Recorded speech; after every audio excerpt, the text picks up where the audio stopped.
Did you record last week's by any chance? I can't remember. I don't think we did. I don't remember. We can look and see Okay. if we did. I If we took did. lots and lots of notes if you want them. Okay. Yeah. I mean, if somebody could share with me the materials or something, because it seemed like it was going to be an important session. So I was sorry to miss it. we met God. We talked to God, and God told us to tell you. Oh no, what did we do? I can't remember.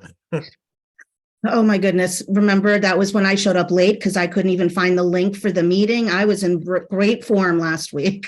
Right.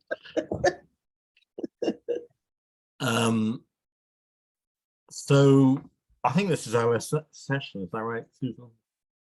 I think it is. Yeah, because obviously it is, because next week we'll have the real thing with a proper reenactment of the Exodus from Egypt.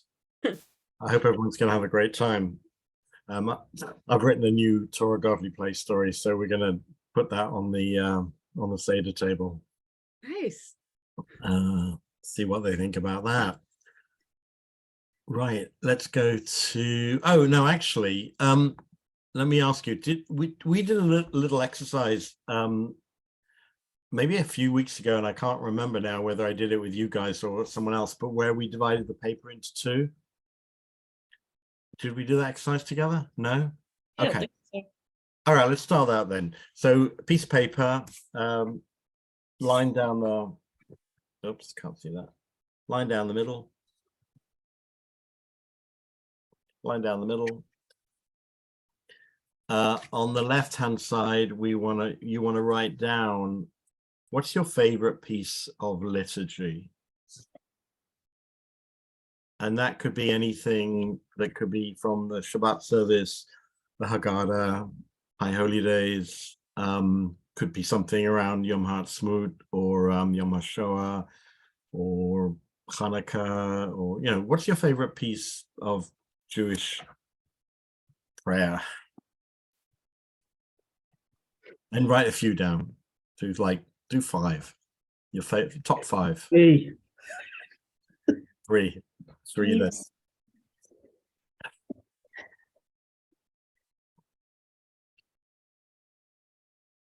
I mean, it could even go to like Eli Eli, or to something modern Israeli, or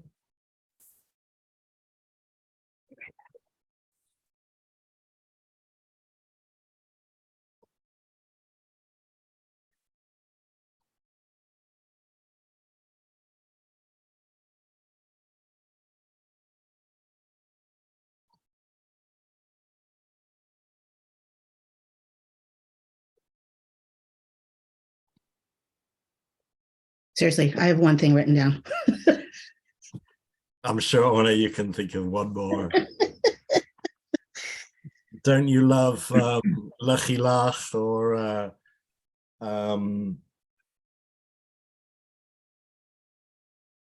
Slichot? Must be something you like. I'm thinking. Mary Oliver poem. There you go.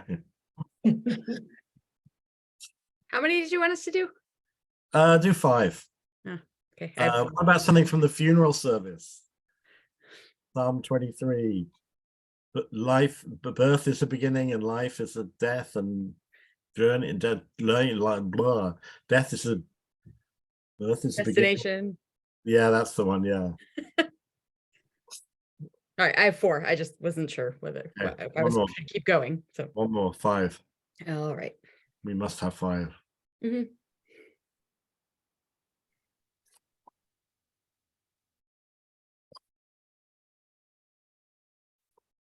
Shema.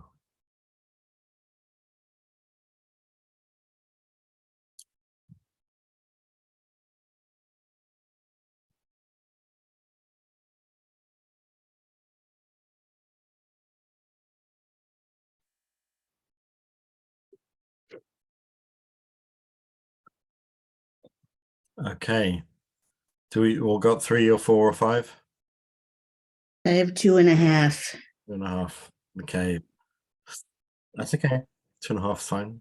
Susan, you're okay? You got a few? Yeah, I mean, yes, I whipped down a few, but I would, yeah. I'm not sure they are ones that I would put down if I really took some more time to think about it. Okay. I've never had this much trouble with this exercise. Well, there's just so many, Michael, that, you know, they're all our favorites. The I kids, had trouble picking. the kids do this really well. I have to tell you, they love this exercise. Okay, now on the right-hand side of the page, I want you to tell me why it's your favorite. What makes it your favorite? What about it makes it meaningful to you?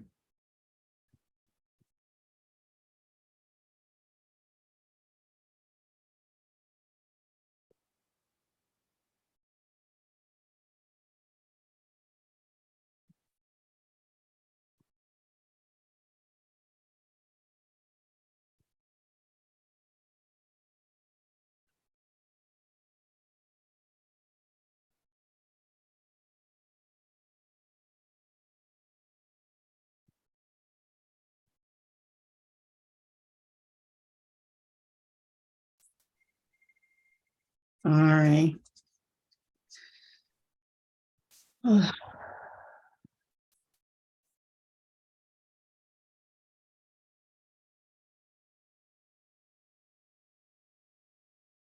Okay.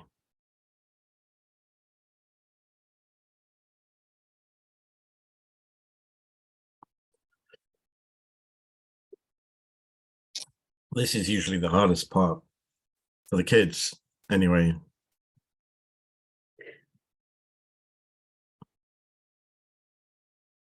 I was Okay. thinking about why when I chose them, so it Right, wasn't one. so they come up for us, they come easier. Right.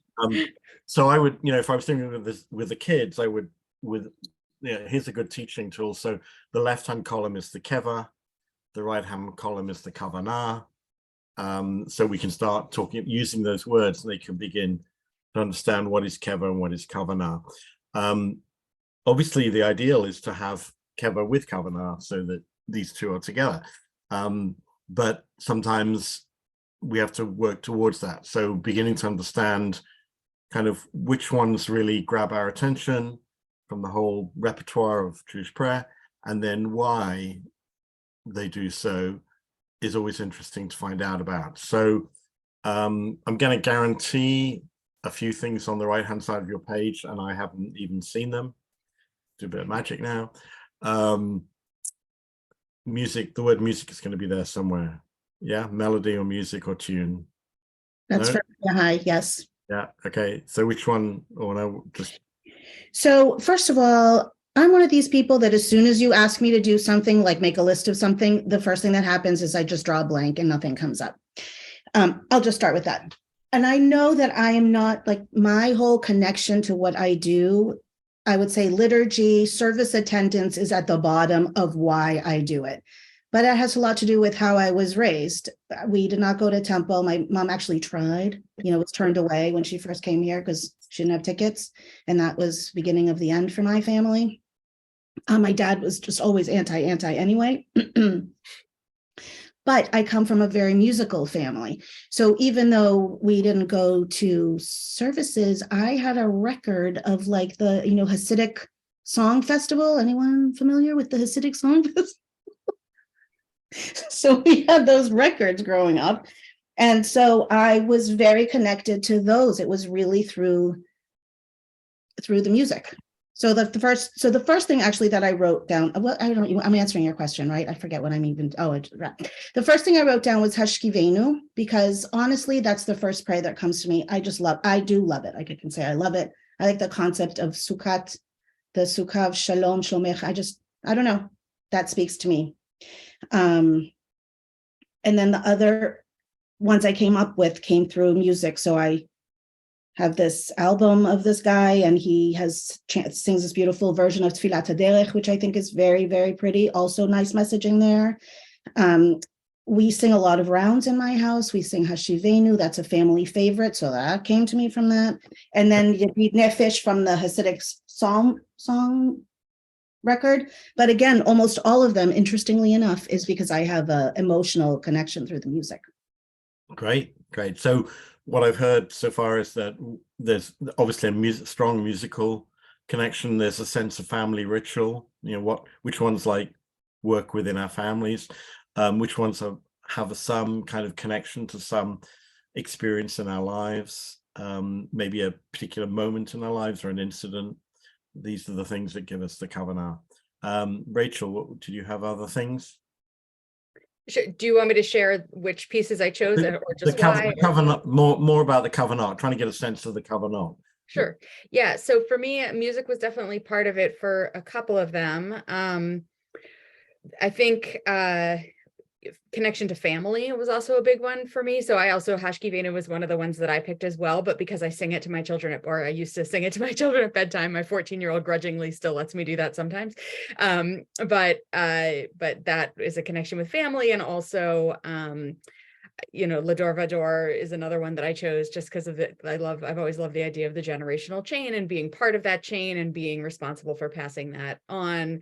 And also, the blessing for dwelling in the sukkah, Leshev Basukah, just because Sukkot is my favorite holiday, particularly the dwelling in the sukkah part. And when we say that blessing each year, it's like, oh, here we are in our sukkah. And it's just, there's something very special about that. So connection to family was another piece. And then the other one, I guess, was I chose Avadim Hayinu just because Passover's coming up. It was on my mind. I don't know if it would make my top 5 list normally, but I've been thinking about it and just the idea of really putting ourselves in the story that we were slaves in Egypt and that we are part of that long-term story. So those are the kinds of things that came. Great. So to add on to Orna's Kavanah, we've had family connection, personal connection with experience, music, and then Rachel, you've also added on this idea of kind of the words and the meaning and the festival that connects to those words, so that we're getting this range of experiences that make the prayers we have meaningful to us. Susan. I put down the Baruch Hu because for me it's very active, like it's an intentional moment for me where I'm really called to do something, and if I hadn't gotten there to that point, I just feel like feels active to me. I put just really not anything in general, not like Oseh Shalom or anything, but just the silent prayer in general, because I feel like the words of our heart are so important, and it's my chance to go there. I put Modeh Ani because it's an appreciation for life. Even as I get older, it becomes much more important, and it really about the gratitude. And I put Shalom Rav. One, I love the tune, but I also I love the meaning about abundant peace. I mean, that just speaks to me. So it is both. And then I had a hard time with the last one, but I ended up just putting Nigunim because, again, much like the silent prayer, that is a time for my own voice. My own words, the prayers of my own heart. That's nice. Interesting. Wow. So we've got a lot of powerful encounters that are being made. Rachel, can I add one? I realized I skipped one and it's a different category, I think. The 5th one I put was the Havdalah blessings. Just because I think, what Judaism does for me in my life is to help feel the rhythms of time, and the Havdalah blessings about the separation of holy from mundane is a moving part to me of how we mark time and how I mark rhythms in my own life. And it's also connected to family. It's also connected to camp. It's also connected to song. It's also connected to youth group. I mean, there's a lot of warm, fuzzy feelings around Havdalah, but for me, it's also the thinking about the mundane versus holy. Right. No, that's great. That's great. Thank you for everybody for sharing that. Sandy's with us, but she may be driving or may not be able to respond, but she's going to hear the recording at one point. But Sandy, if you're there to jump. Oh, I am here. Sorry, I don't know if you explained to everybody else, but it's a bit of a nutty time right now, trying to do 15 things at once. And I really wanted to be here, but I am driving. And I really would love to reflect on the question. I don't know the specific question, but I've kind of deduced what the question is.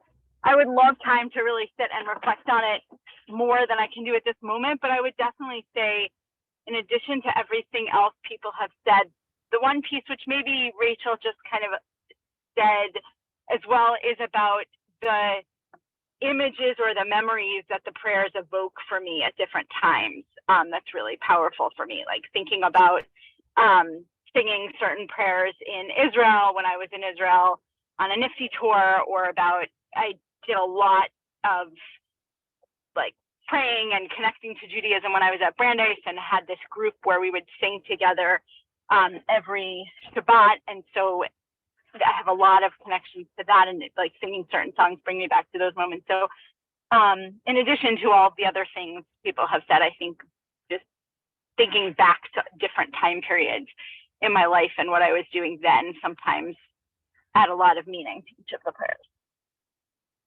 Great. Thank you, Sandy. And great that you can be with us in this way, at least. And if I'm going to share my screen a little later on, but I'll read out everything that's on the screen so you can hear it.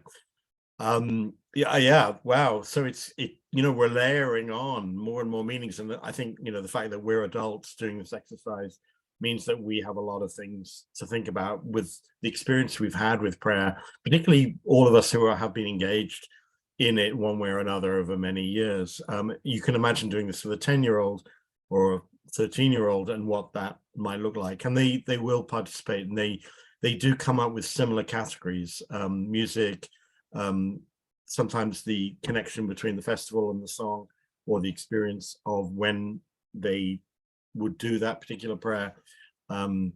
Often you'll get a kid coming up with the fact that their favorite prayer is, like the Amidah, because that was the first prayer they were invited to lead for Junior Shabbat. And they've always, like, whenever the class has been asked to lead a prayer service, they're the ones that get put upon to do the Amidah because they know it and they did it well. And then it becomes their favorite, and they don't really know why. They've never really understood it.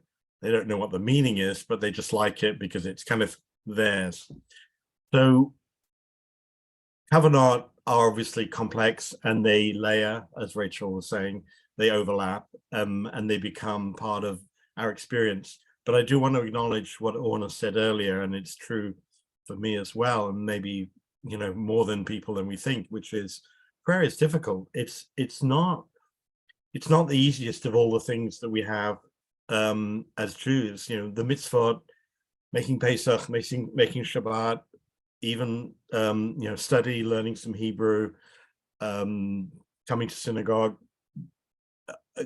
are things that seem to be in the realm of, people can do that and they can engage that and they can enjoy that. But I think prayer is perhaps maybe the hardest of all the mitzvot, and we'll come back to that in a minute. So I just want to acknowledge that by and large, most people, I think, really don't know what to do with prayer.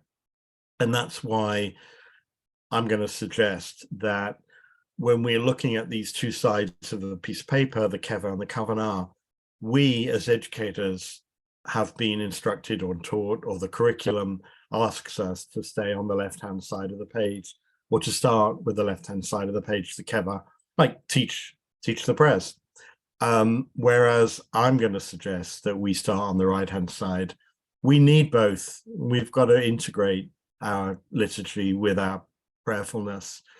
But I find that the experience of having kind of done the work on the left and tried to make some connection to the work on the right is tentative at best. So I'm going to encourage us all to think about doing it the other way around and see if that makes a difference, and encourages young people to start thinking about themselves as prayerful people, and then understanding how that could be expressed in a language that's not necessarily their own. It kind of goes back, I don't know if I've told the story or you've heard this from me before, but it goes back to when actually it was Marsha, my wife, she was teaching in a Jewish day school, teaching the 5th grade, the prayer curriculum, and going through it, and they were loving it, enjoying it. In those days, the book was the Shire for Real. Do you remember that book? And it was a fun book and it was great. And they would learn the matbea, the order of the prayers, and they would learn what each one was and how it contributed to the whole. And the fact that the liturgical service, the Shabbat service and Shacharit, they have an order to them. There is a reason why they're in the order they are, and actually makes sense. And not only is there an order, but there's a sense of flow. There's a move from the individual to the communal. There's a move from the personal to the kind of the particularistic to the universal.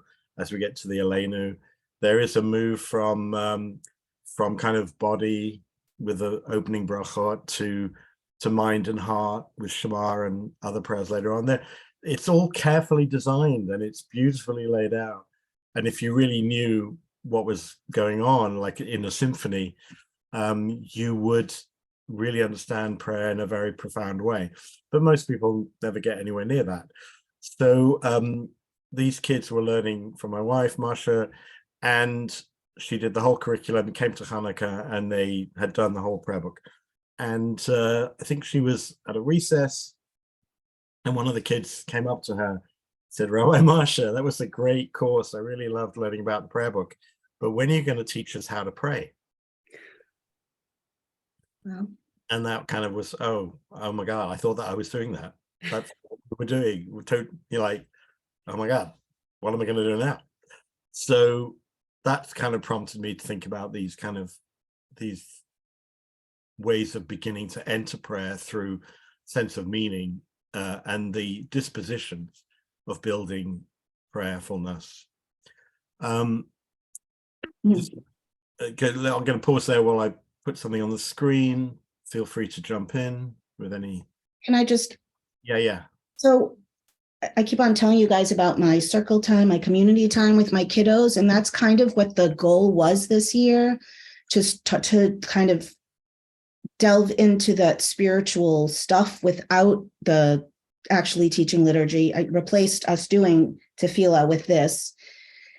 And now I'm trying to figure out how to, like next year, I'm thinking I'm going to actually start bringing the liturgy back in and kind of trying to make that bridge. But that's where I'm stuck because I'm really not sure how to do that effectively. Right. Okay, good.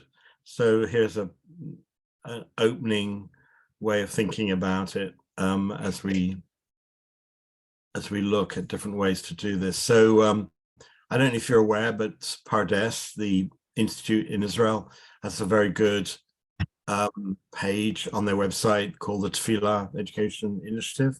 It's really worth looking at. And you just go to the Pardes website and you can find it. It's got all kinds of stuff in there. I'm just picking one thing out on goals. So I'm going to go down to where they list the goals. So they have a number of goals that they set out for teaching tefillah. Now, this is in a day school, so it might be a little different for us. But all of these are going to be relevant in some way. It's just that we may spend more or less time working on them. I'll read them out so that Sandy can hear them as we go. So the first one, and I suppose what I'd like you to do is rank order them for yourselves, like which are the important ones for you, which comes at the top of your list for working with the kids on tefillah, and what's bottom of the list. So the first one is students will acquire the ritual and liturgical skills to become active participants in tefillah. So that's being able to navigate the siddur, to read and chant, and to have the skills necessary for everything from taking the Torah out and bowing and any of course according to your minhag, whatever your minhag is. So that's number one. The second one is students to become leaders of the prayer community. So they're being able to be a shaliach tzibur, being able to be a gabbai, being able to understand where you are in the prayer book and how to find it and that kind of thing, and what are the different insertions and adaptions for different days of the week or weeks of the year. Thirdly, students will acquire an understanding of the historical development of Jewish prayer and regular practice. So this is more about the difference between sacrifice and prayer, and then kever and kavanah, and the 18 benedictions of the Amidah, like where did they come from, why do we have 18, and the ideas of kind of the layering of prayer, meaning what's biblical prayer, what's rabbinic prayer, what is modern poetry, and how's that been added in, that kind of thing. So and maybe also kind of ways in which Ashkenazi and Sephardi communities and Reform and Orthodox would do things differently. The fourth one is students will understand the Siddur as a text, learning the meaning and the content of individual prayers. So this is more connected to, can I really get into what the Shema is, maybe the 3 paragraphs of the Shema, maybe looking at the Amidah and who's listed there, the names of the patriarchs and matriarchs, and we could start making some choices about, should we include Sarah, Rachel, Rebecca, and Leah, and Bilhah and Zilpah, what about Joseph, and starting to begin to understand the text itself, in what ways, why is the Kaddish in Aramaic, what are the versions of the Aleinu and why have they been changed?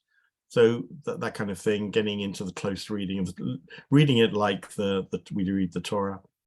Number 5, students will experience tefillah as a vehicle for connecting and cultivating a personal relationship with God. We're going to come back to that, but this is more connected to what we were saying last week, and also to this kind of coming into it from the Kavanah point of view. So building a sense of the ways in which we are connected with something other than ourselves when we're thinking about prayer, and ways in which that theology will help us begin to understand how to use prayer. And then number 6, students will engage with tefillah as an important resource for personal growth, character development, the fulfillment of emotional, psychological, and existential needs.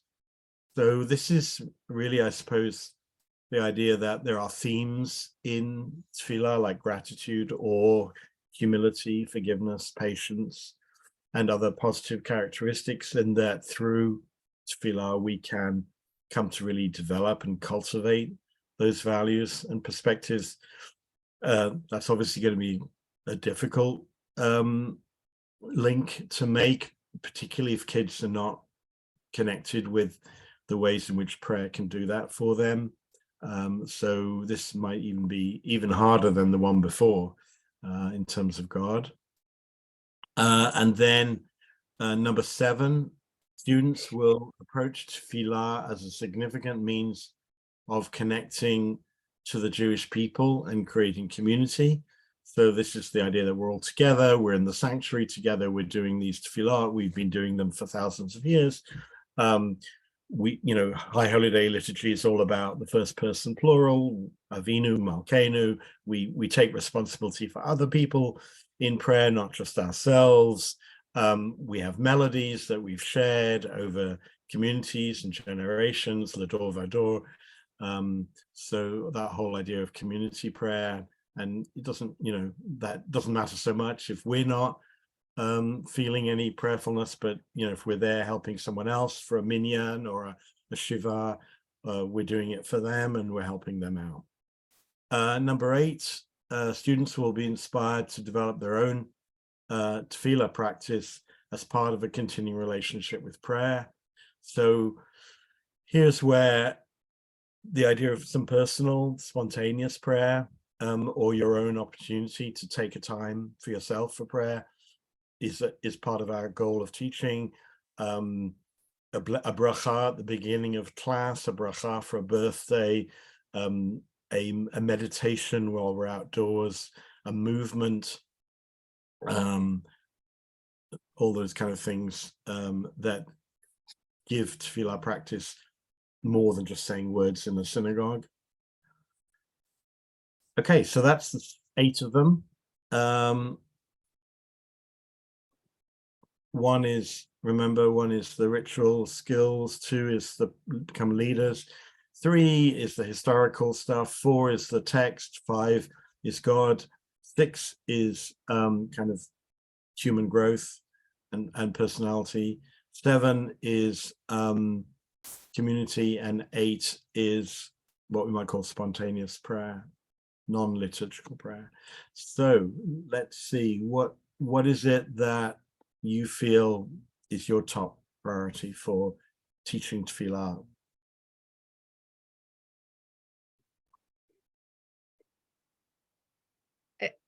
I can start. I mean, they're all priorities, but I see them as competing priorities when we have with our own tefillah team, when we've talked about what are our goals for, we have tefillah each week for 30 minutes at the end of a session. And it's like too many goals to meet all at once in every single tefillah session. So as you were reading it, I was thinking about how it would be helpful to take the long view and think about it also in connection with ages and stages. Because I think for me, numbers 5, 6, 7, and 8 are way more compelling to me than numbers 1, 2, 3, and 4.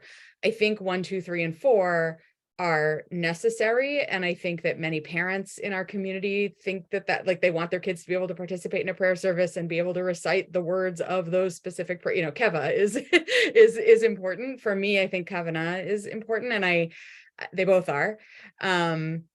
And it's a struggle to try to do it all at once. So I don't have much more of a formed thought than that, other than I think in the earlier ages, like young children and maybe through K1, and then in the older, like teens, I think they're really primed for those 5, 6, 7, 8, sort of the more those connection goals. And then in the middle, we tend to do more of the words of the prayers, the history of tefillah, all of those kinds of goals. So maybe thinking about it as sort of a long view is how do we create prayerful people, and in what order do we meet all of those goals?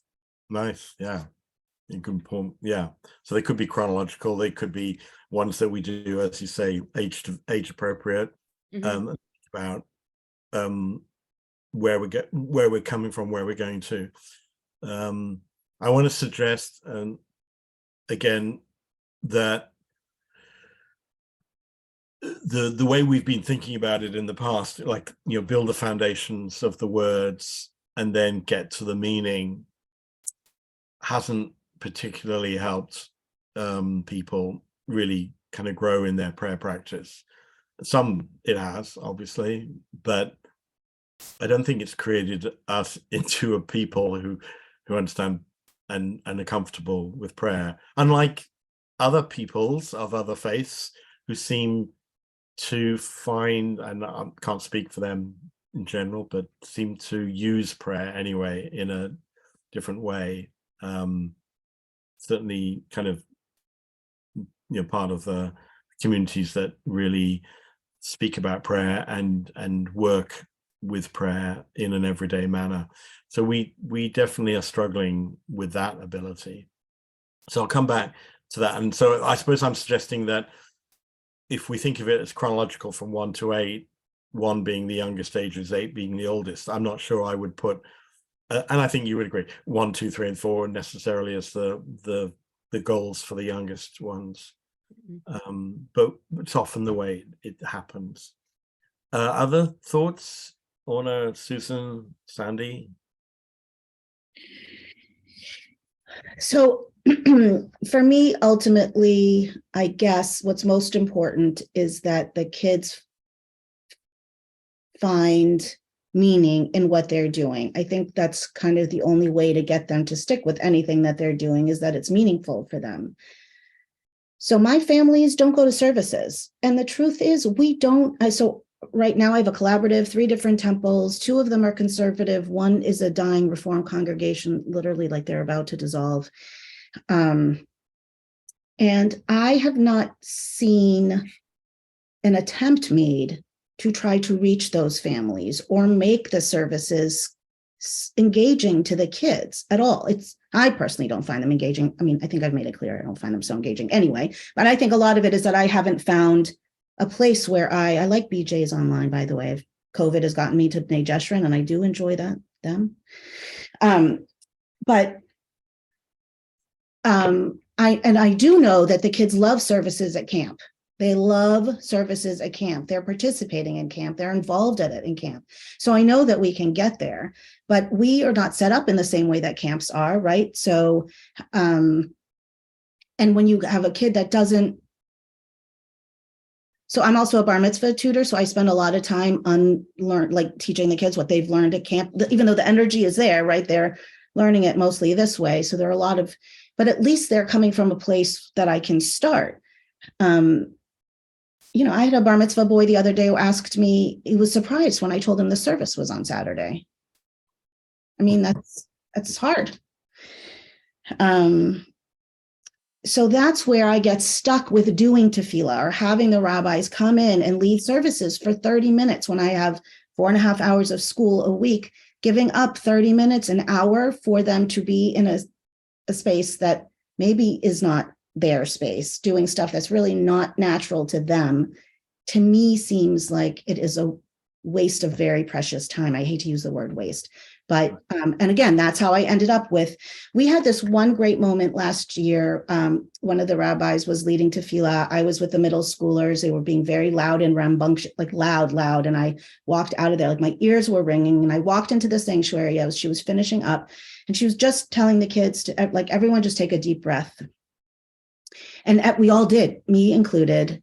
And I noticed how they all were there for that moment. And when we finished, I was like, wow, I said, I actually felt that. Did you guys feel like that was we just had a moment? And they all were like, yes. I said, sometimes we really just need a moment to just stop and that's how this idea of being with them in community time in that way, that was the spark for that. I love that. Great. Oh, so much we could discuss about that. Fantastic. First of all, camp, you know, how come it works at camp? And, you know, that goes back to the Kever and the Kavanah, because just the Kavanah is so rich at camp, the environment, the association, everything we've talked about, personal relationships. It's almost like it demonstrates that where you've got the right atmosphere, the right environment, the right relationships, then prayer can work, because prayer is something that's connected to the meaningfulness of what's happening. I don't think 30 minutes of prayer is a waste of time, as long as you know what the goal is. And that's back to what Pardes has been writing about, which is, if you want to practice, if you want the kids to read and practice, and in fact, it's interesting that this wasn't on there as one of the goals, but if one of the goals is to practice the reading of Hebrew, tefillah is great for reading Hebrew practice. You just get all the kids to have a book in front of them and make sure there's someone sitting nearby. You know, the teachers are not far away, but they're like 2 or 3 kids away from each kid. I want you to keep reading those words out aloud. And if they're not reading, you know, your eyes on the page, point the finger on the page. I want to see you reading. You can do that. That's not prayer, but that's you know, that's tefillah. That's, well, so many synagogues I see that happening, and it's okay because it gets them to read prayer, and that can be a goal. When I was leading a big Reform synagogue in California, I had a wonderful song leader, tragically who died later as a young woman, but she and I discussed we hated what was going on. We just wanted to do something different. We didn't know what it should be. And she said, why don't we just make it music? Just music. Let's just make it a song session. And we did tefillah, but we just did it as a song session. And it was rowdy. And, you know, it's actually, like you were saying, on it was, from most of the times it was rowdy and loud, ruach, you know, a lot of ruach. And then from time to time, she had this ability to just take it to that next level, which was, we're going to do a quiet song. Everyone's going to close their eyes, hum along, a nigun, whatever it was, and she could do that. And she had some of her own compositions. And I think that 20 minutes or whatever it was worthwhile, not necessarily connected to prayer, but to ruach, and to kind of an emotional experience to the Sunday morning that that they weren't getting in the classrooms, and I think it was worthwhile. So we're going to have a real clear goal of what we're trying to achieve, and what we call tefillah when they all go into the sanctuary and sit in the pews may or may not be their prayer education. That their prayer education might be something different, but tefillah is an activity that we do because of all the things that we think it's important for. Sandy, I don't know if you can hear us and whether you wanted to come in on any of that. I can hear you. I agree with a lot of what's been said, and Rachel with the kind of struggle to balance it all and to fit it into the time. Oh, I'm just backing up if you can hear my car. Sorry, this is kind of nuts. I think there's so many different things to say about it, but I do like the prayer services that we do during Hebrew school for the last 25 or so minutes. And I think it's one way to pull together the keva that they're learning in the classroom with the whole service experience, which hopefully includes both keva and kavanah, and makes meaning out of the words that they're learning. And we hope, and we really try, that when they're learning the prayers in the classroom, they're not just learning the Hebrew words and what they mean, the literal meaning of the words. And we hope that they're learning some of the roots for each one of the words, or for some of the words of each of the prayers, but that they're also learning some meaning too and making sense of it for themselves, relating it to their lives, understanding why we say the prayers. But it's a balance, and I think it kind of cycles through in different years. They're learning different prayers, but hopefully they're coming back to the meaning of the prayers each time they're learning them and reinforcing them. So I don't know, I'm actually leading services this afternoon for Hebrew school. So it will be a good opportunity to think about all of this as I'm framing services. So it's helpful to think about it in this way. Right. Sorry, that's not so formed right now, but that's what I'm thinking right now. Good. Well, I'm glad that we're all thinking about, like, what are we going to do, because we want to move to that point. Susan, did you have any thoughts? Yeah, I also agree with much that we've talked about, including, importantly, the balance of keva and kavanah. I believe that we start with a kavanah and create that personal connection before we go into the keva. And also, Rachel, the ages and stages is, and thinking about a spiral curriculum. I think by the kavanah, or that goal, I wrote it down, students will engage with tefillah as an important resource for personal growth, character development, and the fulfillment of emotional, psychological, and existential needs. I feel like that leads to so many other connections, a connection to community, a connection, a personal relationship to God. So that one really spoke to me, because when we can start with ourselves and then move out. The other thought, I am a big keva person because I believe in what Judaism teaches, in that we do and we will understand. And I don't think that you can get that feeling of connection, of being part of a community, without the participation. So I also, in addition to everything I just said, I believe that you sometimes, especially with us, you can start with the keva.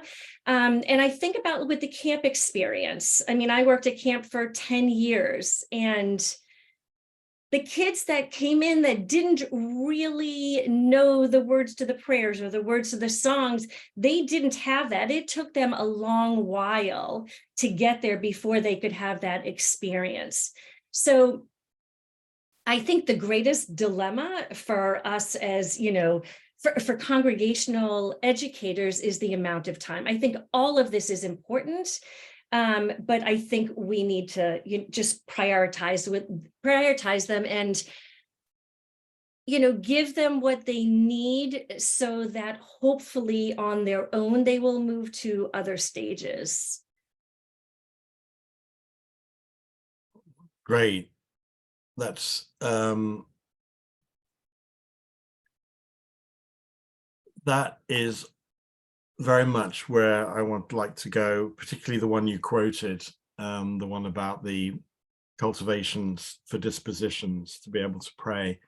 I think that is an interesting goal, and many would think maybe that's too difficult, or indeed for an older, it's something we're doing now as adults. But in our case, I suppose I want to see if we could possibly bring this in earlier and think about it as a goal for even our youngest children. And in a way, I think of it as a foundation, as I said before, for what it means to be a prayerful person. And the kever is important, but could we delay the ways in which we think about the children having words to say after we have an idea of what the children might be thinking about, how to even process the concept of prayer. So teach me how to pray. Oh, I'll put this on slideshow.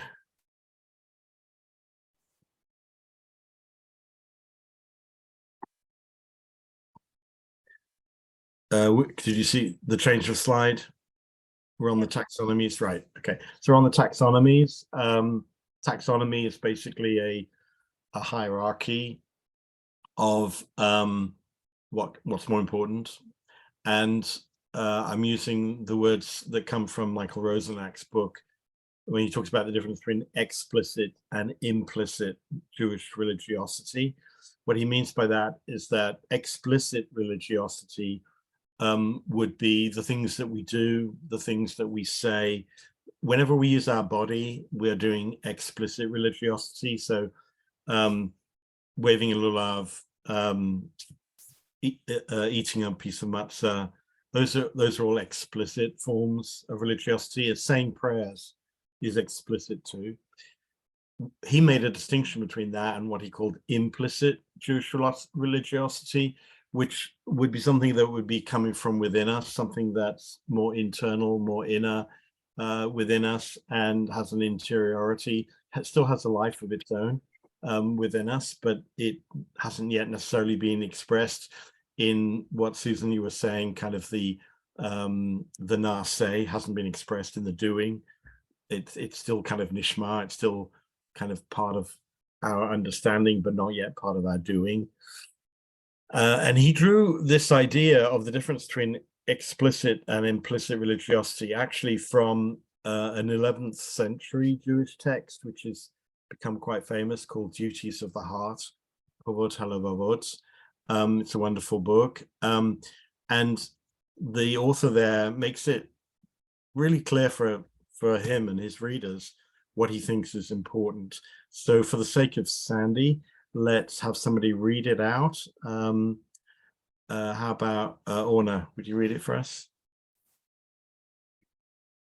Yes, sorry.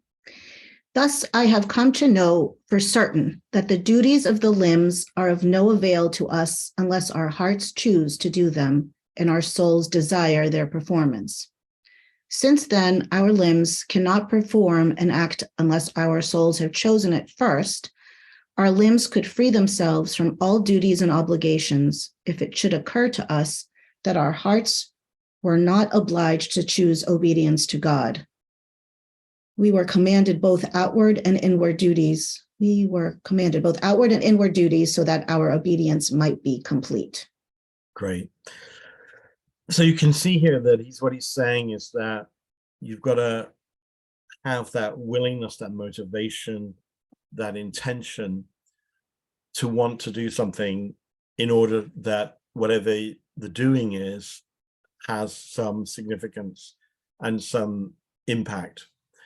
And that if you don't have that motivation, that intention, that instinct, then you could really not do anything. You don't have to do any outward activities because you're doing them for no reason. There's no point. There's no point in getting leather, putting it together with a box and a few verses from the Torah and wrapping it around your head and your arm in prayer. If why would you do that if it's got no connection whatsoever to anything you know. So it's interesting that he suggests that really if you like, the taxonomy here that's at work is the inner is the priority, the inner motivation, the inner instinct, the inner desire trumps, for want of a better word, the external duties. Now in Hebrew, we have, for duties, we have the word mitzvot, and we know what those are. We do talk about keva and kavanah for mitzvot. You know, there is an expectation that if you do mitzvot, you'll have a kavanah connected with that mitzvah. Here Bachir is going kind of even one more stage further from that by saying that not only are there mitzvot, but there's something else. There's something else that's an inward duty. It's a real thing. It's separate from mitzvot. It's not just the backgrounds for the mitzvot. It's not just kind of the motivation for the mitzvah. There's something else. He's calling chovah or chovot, what he calls chovot halavavot, duties of the heart. There is something else that we have been commanded to do that's not just on the outside, but on the inside.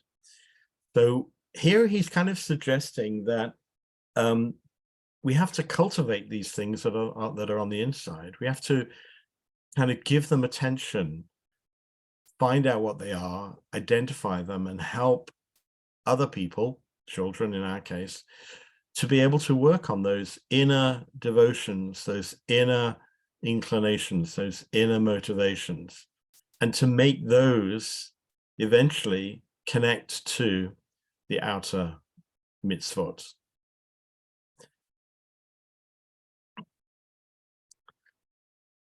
Now, in making this real for people, the Musar movement, which you're all aware of, and of which Bachia Ibn Pakuda, who wrote Chovot HaLevavot, was one of the founders, this connective thread of thinking goes through the Musar movement until you get to this book, Masilat Yesharim, from the 18th century. So the first one we read was from the 11th century, so that's very medieval. The 18th century, we're now in Amsterdam, we're in early modern times. And we have Moshe Chaim Luzzatto writing about these inner dispositions and what we might think about them and how our Jewish wisdom might want us to work with them. So Rachel, maybe you'd read Rabbi Pinchas. Sure. Rabbi Pinchas ben Yair said, Torah leads to watchfulness. Watchfulness leads to alacrity. Alacrity leads to cleanliness. Cleanliness leads to abstention. Abstention leads to purity. Purity leads to piety. Piety leads to humility.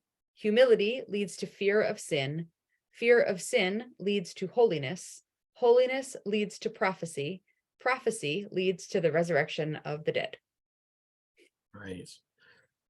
So this is kind of a strange list. And if you read the Hebrew, I don't know if the translation is exactly what he was thinking of.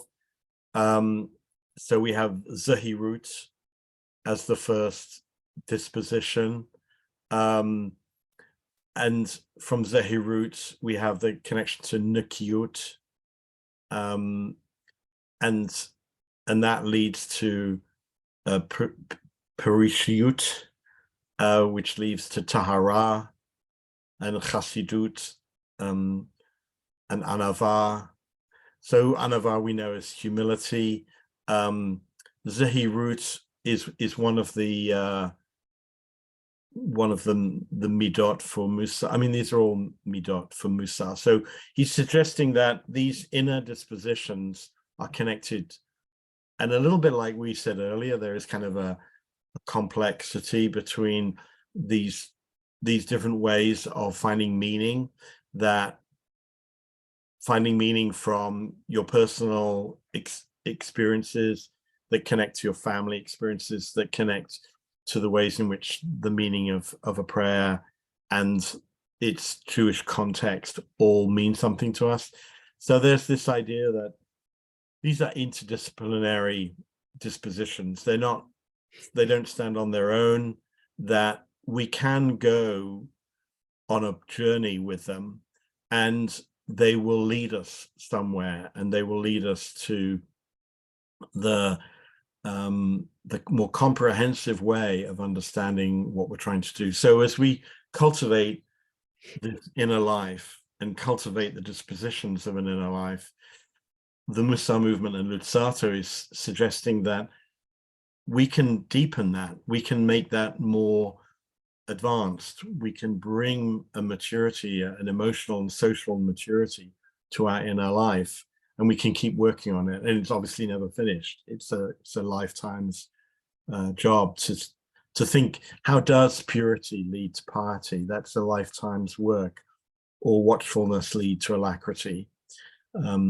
How do we continue to always kind of deepen that experience? Which is why, if you know the work of Mussar, it's a daily discipline. It's like yoga or going to the gym or an exercise regime. It's about trying to keep that muscle always developing and strengthening it, and keeping it active, not letting it go weak.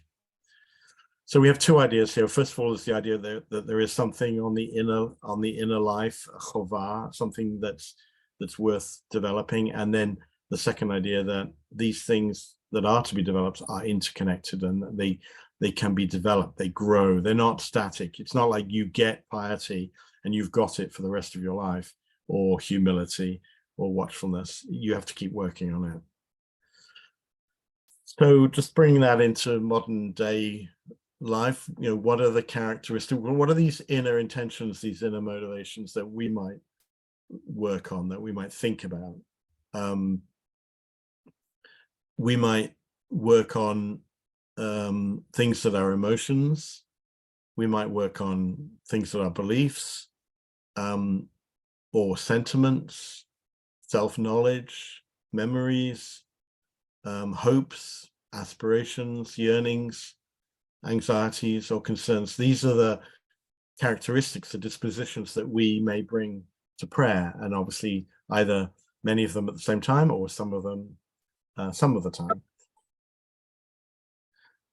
And that makes it both complex, but also gives us as educators a way to deconstruct the experience. So begin to start thinking about, in what ways would some of these be a focus for our educational work? If you wanted to take memory or emotion or hope as a way to develop someone's personal disposition, then working on that first, before we even get to language, would allow us to be starting to think about these ways in which they have a place in our prayer lives.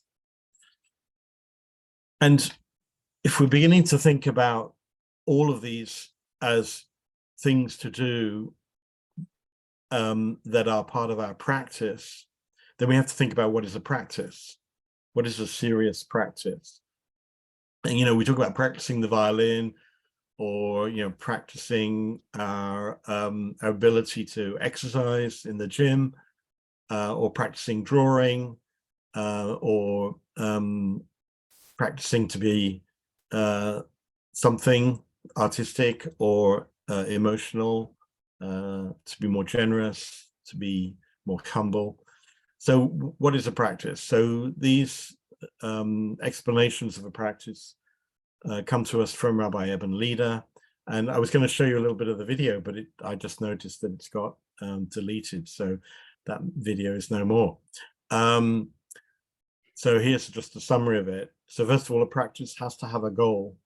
So I want you to think about, what would it mean for prayer to have a goal, for you personally, or to teach your kids to have a goal, one goal. So your goal today in tefillah is to work on increasing your memory muscle. I want you to use tefillah today to think about your family experiences in the past, your family holidays, your family time, your own time, memory. I want memory to be the focus of your tefillah today, or I want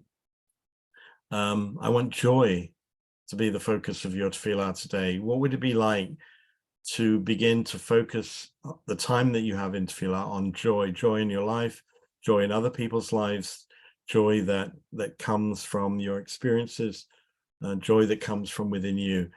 I want you to work on joy today as part of your prayer practice. What would that look like if we had that goal just to work on one, if you like, one disposition in a prayer time?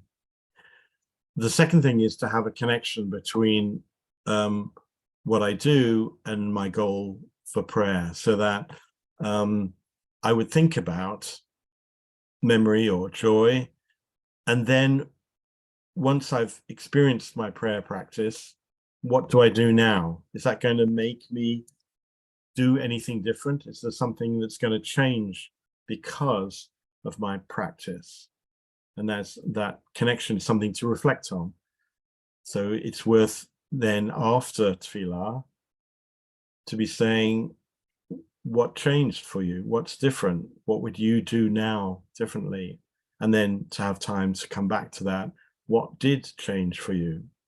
So prayer is beginning to look like, something that has an encounter component, that is the prayer itself, but also now has a reflection component, a time to reflect on that prayer and to see what impact it's having. And that connects with, how do I evaluate myself and change and deepen the experience? So we wouldn't just use prayer as a 20-minute experience on its own and then send kids back to class, but rather prayer would be a 10-minute experience with a 7-minute reflection opportunity. And there might be some journaling, and there might be some opportunity to reflect peer to peer, or peer to teacher, or self to self to self, in all different ways that we can do that. In this way of thinking about prayer as a practice, then it has to be separated from what we call forms of prayer. So the forms of prayer, that is what in Hebrew is called the matbea, the structure of prayer, is not important in this form of prayer, because we're beginning to think about them separately. So there is, if you like, there is a mitzvah of prayer. There is like doing the Shema and the Baruch Hu and the Amidah. But in this prayer practice, that's a separation. We're not concentrating on that. We're not focusing on that. So if we wanted to chant the Shema, the first line of the Shema, for 15 minutes, if that helps us with our prayer practice in this form, then we would do that. If we wanted to get the kids to sit in silence for 15 minutes, and that helped kind of one of the dispositions we want to cultivate, the disposition of silence or meditation or focus or concentration, then we wouldn't worry about the form of the prayer. We'd be focusing on the disposition we wanted to cultivate. And that then transfers the ownership to the prayer, that is the person who's praying, rather than to the prayer book or to the rabbi or to the leader. So we want the ownership of the experience to be in the hands of the person. And in Hebrew, we call that nichnas. Is that spelt right? No, that's not spelt right. Sorry, that's spelt wrong. To be nichnas, the kaf and the nun are reversed. Meaning that this is an invitation for you. This is our invitation. It's a gift. We're giving you a gift to own this experience.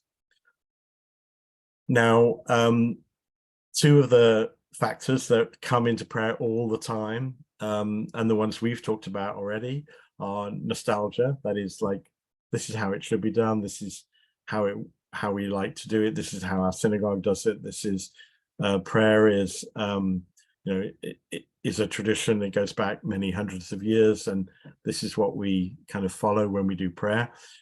And the other one is the other one, which is no, you have to do the Shema in every service, or you have to bow here, or you have to You have to sing this part.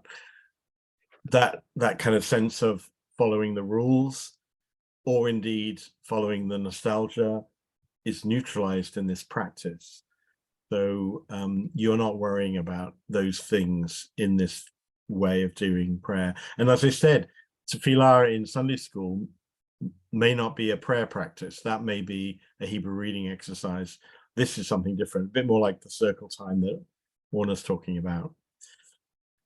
And then, because it's a practice, and practice means getting perfect, as we know, it can't be just once. It has to be a discipline.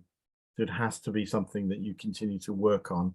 It's always being developed. It's like we saw in the work of Luzzatto, there's always a way to deepen it, to deepen your practice. So finally, how do we do this?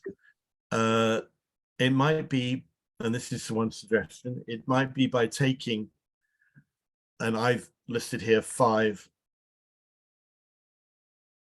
ways to think about developing one's practice. There's wonder and awe, there's concentration and focus, there's knowing, or what I might call wisdom, there's relational consciousness, which is a term that comes from the spiritual literature, but in Hebrew we've called it dveikut v'hitkashrut, kind of connecting and deepening your sense of your connection.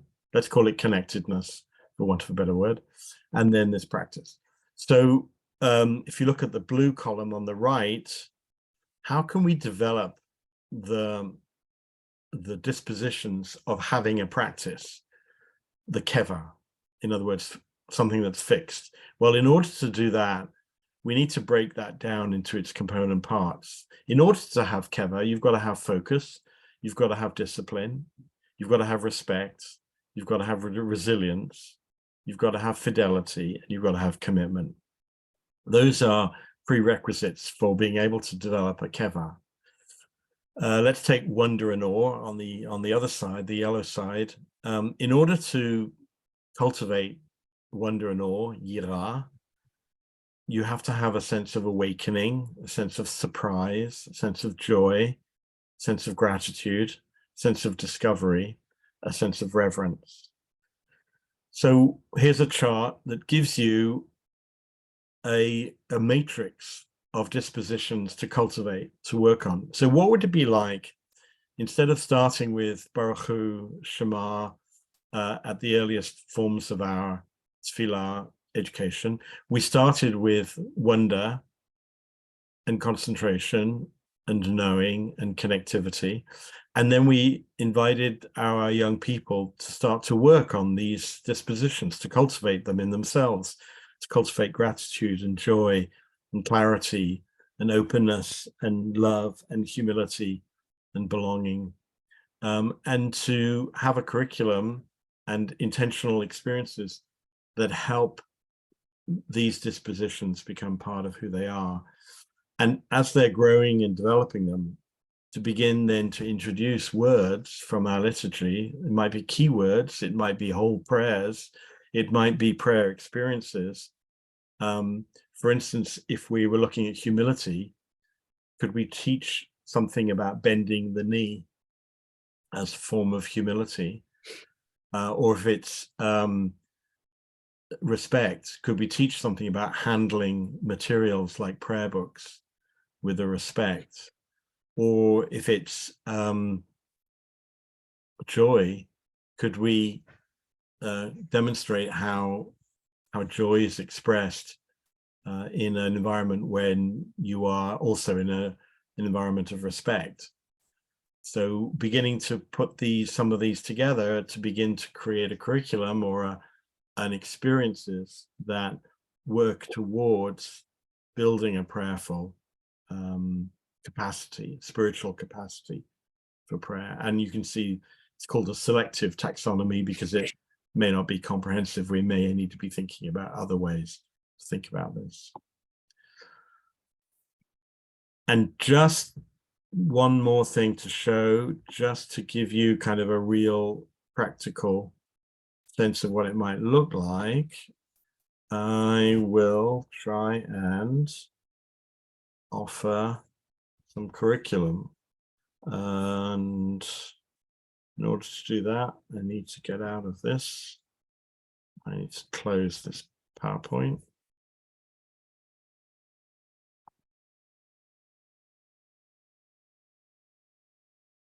This one.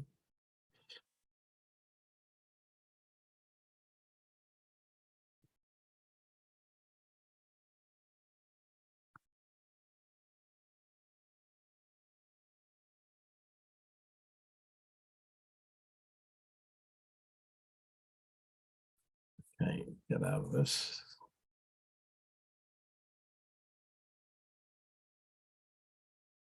While Michael's doing that, I'm just Yeah, going go ahead, to talk. 30 seconds. And it just dawned to me that today is our last time that we're meeting.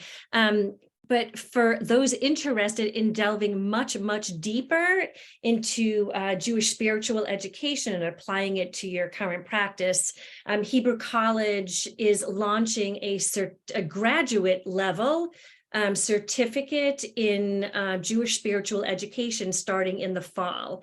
And it is you get 4 graduate credits.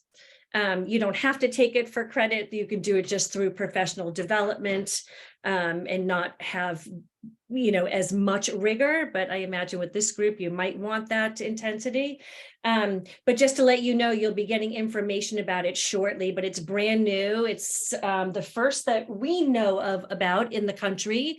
And it's going to if you're enjoying this and feel like you can apply it to your leadership practice, I think you would greatly enjoy it's a 2-semester certificate program.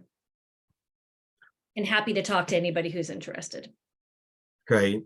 So Sandy may not be able to get much out of this at this time, but you can look at it later. So this comes from a Jewish day school. It's kind of a curriculum based on these ideas of cultivating dispositions for tefillah. And I think what age doesn't say. I can't remember what age this was for. Starting off with happiness, Hebrew words for happiness. There are 9 of them. And she then gives them simcha, osher, ora, gila, rina, ditsa, sason, sahala. So you can already begin to see the connections with liturgy. Obviously, this is part of the Sheva Brachot in the wedding service, but also in other places as well. So they're beginning to learn these Hebrew words as key words for this disposition to express different ways to be happy, and they can discuss the different ways in which they're distinct from each other, a bit like the alacrity and the watchfulness, and one leading to another. There's a video which we won't look at now. What do our Jewish sources say about happiness? This quotation about serving God with happiness, Ivdu et Adonai b'simcha, which for many synagogues is written on top of the Aron HaKodesh. It is one of the lines that's used to express what people are looking at when they are in prayer. And then some reflection. Here's the reflection on some of the Psalms that talk about happiness and joyfulness. Something from Kahilot, from Kohelet. As kind of a negative example. Mishlei, then she starts to go into positive psychology and happiness. Now we're beginning to get into davening now, about how to approach davening with joy, and some reflection on that. And are there specific ways and prayers that are or are not in the Siddur, as a way to begin to cultivate this towards tefillah, and then connections to the tefillah that they know, Birkat HaShachar, Pesukei Zimra, the Modim, obviously, Modeh Ani Lefanecha, Hallel as a form of celebration and joyfulness, and what are the other ones they might know. So they're beginning to introduce the language of the tefillot by virtue of its connection to this disposition.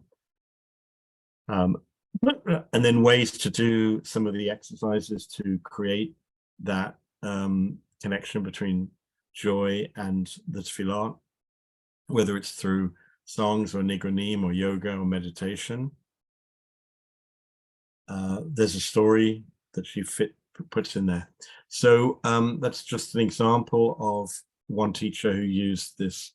And then she has a whole series of these with different categories, different dispositions that she's working on with the kids to begin to think about how that relates to their prayer practice. Michael, where did you say that was from? Whose work is that? The teacher used to be, I mean, she is Betsy Forrester. She used to be in Minneapolis. She's not there anymore. She's not actually working in a day school anymore. So if I've got a few other examples from her. If you're interested in looking at some, I can share them. And if you want to be in touch with her, I can probably find her email. So I'll pause, having given you some sense of kind of the approach that I'm looking for us to think about and reflect upon. Any thoughts or reflections?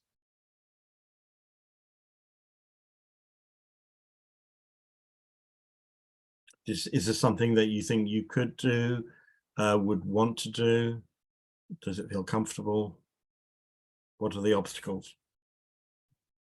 I think it's really compelling. It really speaks to me. I think it's the direction we've been going in at TBS anyway, and really, but it gives language to it in a way that's very, very helpful. Some language and some background. So will you be sharing the materials that you showed to us, or can you? Just because I want to look at them again. I'm not going to represent them or anything. I just want to see them again.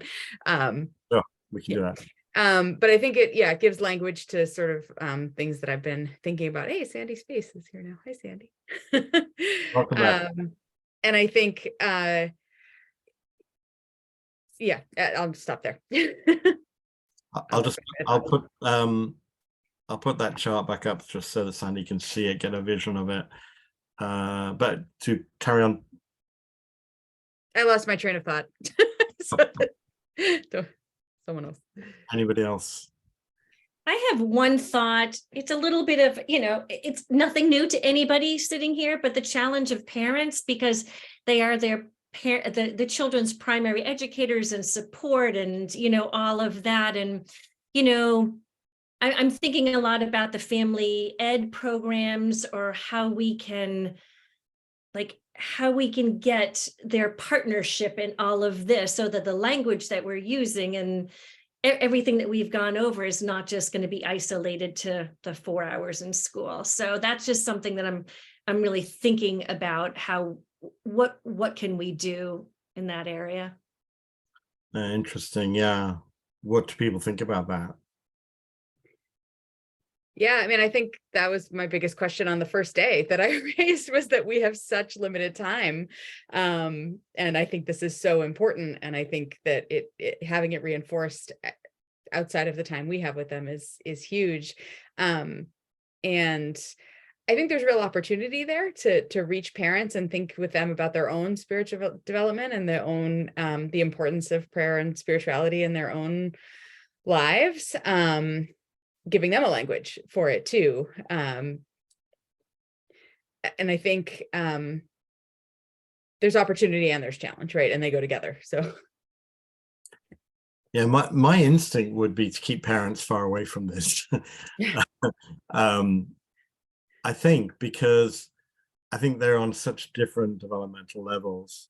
I would obviously want us to work with parents on their own spiritual lives and cultivating their own ways of seeing prayer, but I'm just wondering whether that's helpful to do that with parents and kids together, or to have parents present when kids are really being quite vulnerable, particularly older kids, with this work. This is quite sensitive, and I'm sure Orna can tell us some examples of sensitivity that's come up in her circle time. that parents may or may not want to be present for. It inhibits the kids.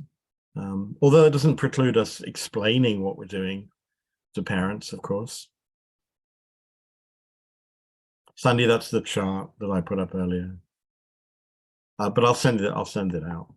Yeah, I really like it. I would like to look at it more. I think it is really a challenge of how to bring in parents or finding the times. I don't think it's all or nothing, but when are the moments that we can find throughout the course of their children's experience from K or before K all the way through 12th grade. I think the B'nai Mitzvah year presents itself with lots of opportunities because they're coming to many of the services.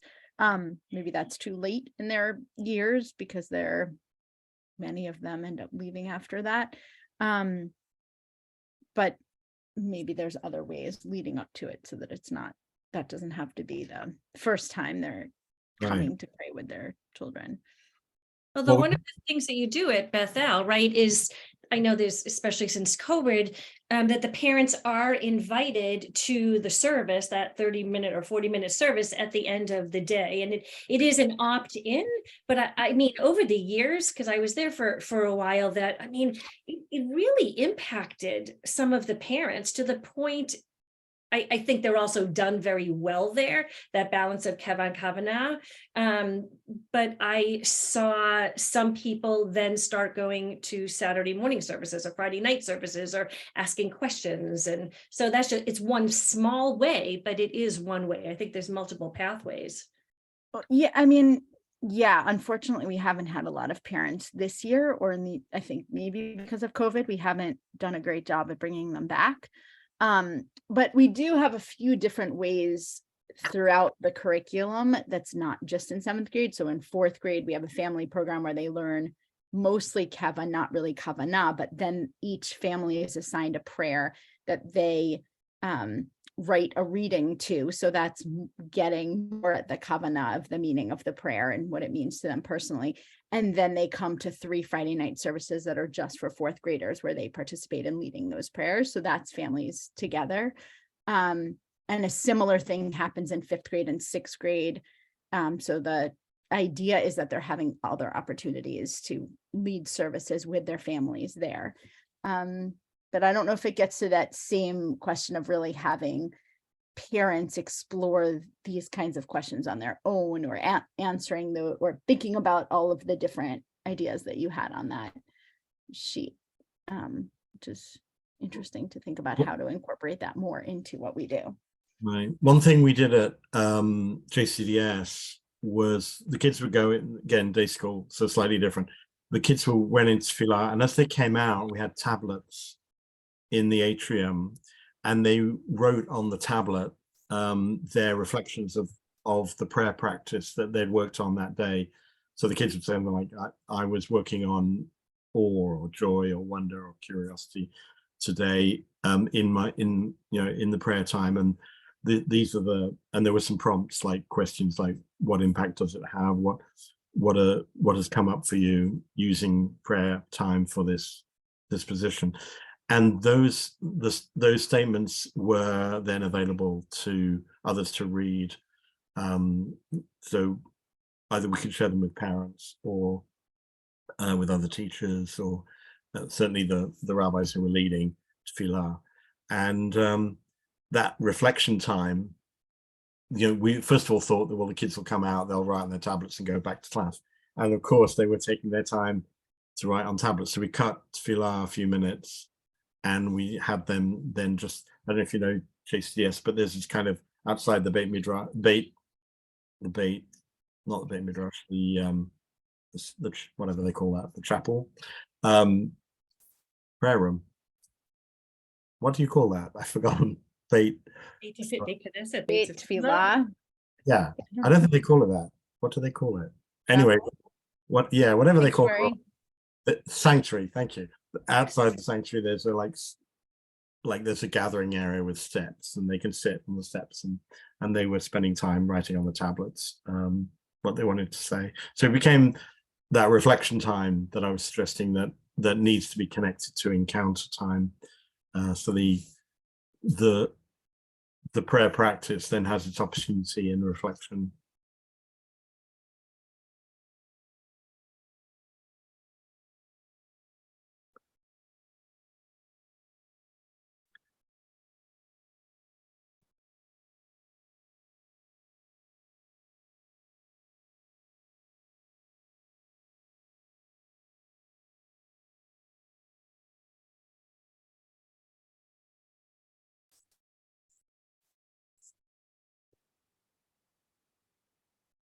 Okay.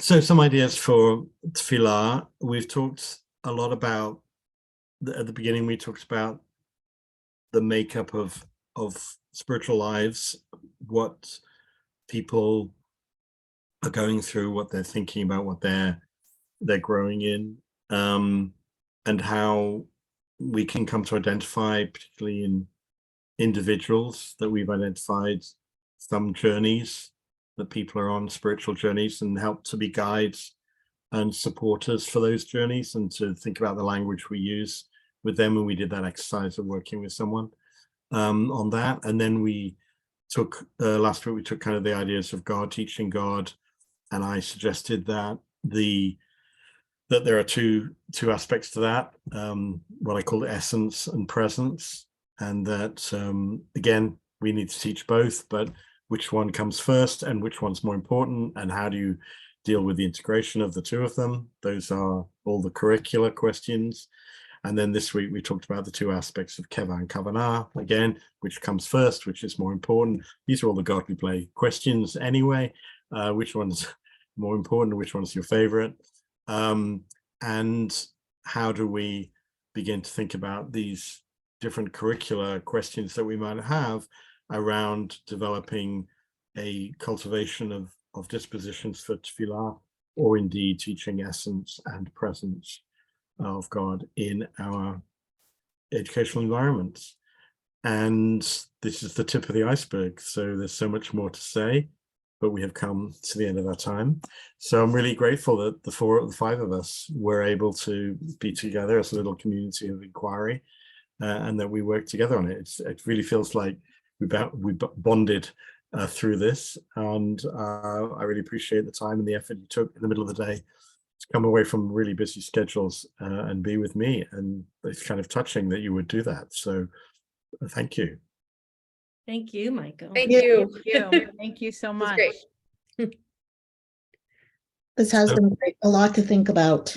Yeah, think of me as a resource if I can help. Lots of you have the experience with all kind of the practical resources that are at your disposal. But there are now more and more growing places to look for resources, whether, like as I said today, the Pardes website for prayer practice, but obviously books, as we all have, but also now more and more online resources. And there's some of the organizations already focusing on this, like JEIC, which was the organization who put out that video, the very first video we looked at. They're an Orthodox foundation doing Orthodox education down in Washington, DC. But we can always learn from everywhere, can't we? And it'll be interesting to see more and more what comes out of Israel in terms of education about this. I think gradually they're coming to be aware of what it means to offer a religious education, particularly mamlechti schools. So there'll be, I think, very, very interesting new materials really being developed. And then there's the old and true and tried and trusted stuff, like we saw last time when talked about the illustrated, Sandy, you were sharing with us those illustrations for teaching theology. The one book that I use a lot is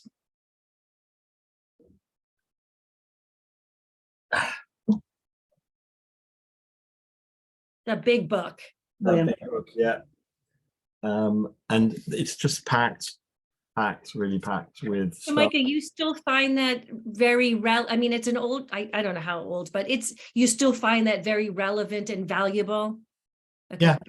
a golden and but oldie but Oldie goldie. but goodie. I would say it's an oldie but goodie. Particularly, I like that little mini curriculum at the back on God that Sherry Blumberg put Yeah. out, who's being honored this month in Minneapolis. God, the Eternal Challenge. That's a great little curriculum, particularly for like 10, 11, 12-year-olds, yeah, but even older. And so many great ideas. Great. And if you can join us on the certificate program, we'll do more of this. Some of it may be repeated, but hopefully we'll be doing more stuff as well. Susan, thanks for being with us as well. I was here as a learner. I know you were, and I And I appreciate it. loved it. And I grew spiritually myself, as well as gaining tools. So thank you. Great. Thank you. Wishing everyone a great Pesach. Obviously, there's so much spirituality to be done next week, and just enjoy it for yourself. And make sure you cultivate your own dispositions as you go through the Seder. Thanks, Amen. Michael. Thanks. Bye, everyone. Thank Bye. you. Bye. Yeah. Thank you all.